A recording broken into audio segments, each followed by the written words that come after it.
حلم المتحف العظيم.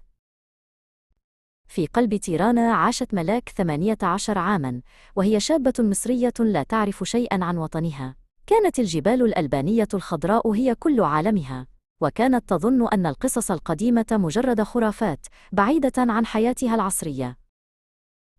في ليلة هادئة، انزلقت ملاك إلى حلم غير عادي.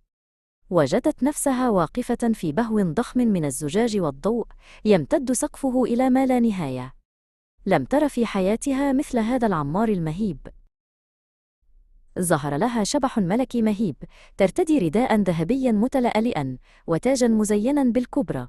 قال لها بصوت حكيم يتردد صداه في القاعة: أهلا بك أيتها الروح العائدة، أنا توت عنخ آمون، وهذا هو المتحف المصري الكبير. أشار الملك الشاب إلى تمثال ضخم: المتحف المصري الكبير